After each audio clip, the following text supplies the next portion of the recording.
He has highlighted that the department is looking to test about 5 million people for TB. And of course, I want to bring in now my guest to speak to us. Minister, 5 million is a lot of people. And the question is, how are you going to do this?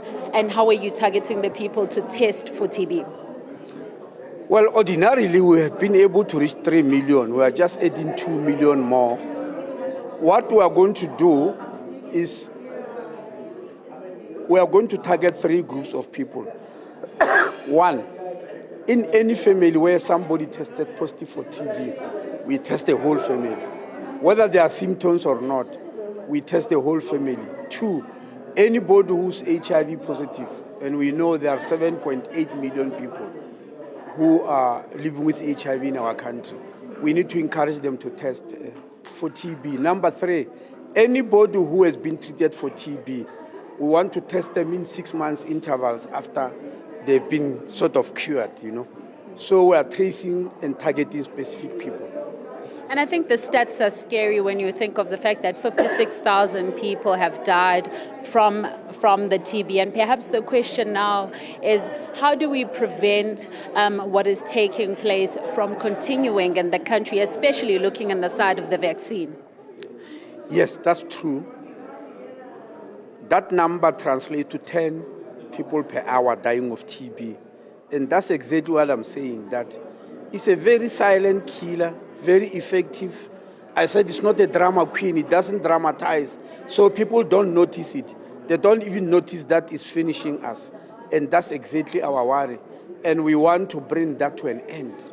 And that's why we are launching this campaign. And when it comes to the vaccine itself, how far is it and when do we benefit from this vaccine? Well, look, there are lots of candidate vaccines for TB. And it's surprising that TB has been there for centuries up to today.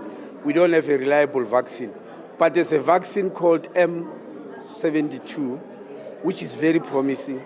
It's being tested at the moment, what we call phase 3, meaning the last test. It's been done in 7 countries. And the biggest contribution there is by South Africa. It's been tested in South Africa, in Zambia, in Kenya, in Malawi, in Indonesia, and in Vietnam. And we are hoping that by 2027, the first results will come out. And we are very hopeful that they will come out very positive. Then, for the first time in our life, we'll be having a reliable vaccine against TB. But then, Minister, this comes at the back of the fact that we also have seen Donald Trump pulling out aid and talking about these countries that won't be getting aid. And we know that they are already one of the largest investors in the trials and research around TB. How does this affect South Africa? And where are we standing in terms of being able to afford to continue the research? Well, you are aware that 3 weeks after Trump's announcement, we launched a campaign for HIV to look for 1.1 million extra people to add them to the 5.5 million people that are already on antiretrovirals. We did so because we buy our own antiretroviral drugs. We buy them up to 90% of what we need for the 5.5 million people. And 10% is paid for by Global Fund, which is not PEPFAR. Same as TB, we provide our own drugs. That's our saving grace, that we are buying these drugs on our own, where outside help is. For instance, with PEPFAR, it was mostly on paying people in 27 of our 52 districts. So in terms of having medication, we are able to hold on because that is paid for from our own coffers, from our own fiscus. Thank you very much for speaking to us. But before I let you go, Minister, I have to ask you this, and please may you be brief. There was an incident that happened in Livingstone Hospital in Gqeberha, where there were some gunmen that held security guards on gunpoint, and that incident just taking place in a health environment. What's your reaction to such crime that is taking place in hospitals where you have gunmen that will come into a hospital? Well, it's completely unacceptable, absolutely unacceptable. But one of the things we are looking at are our security guards in the hospital. And they are also human beings, I know, but they are hired specifically to deal with such situations. The question is, why are they failing? You'll remember that there were 2 nurses in Limpopo who were raped, and there were security guards there.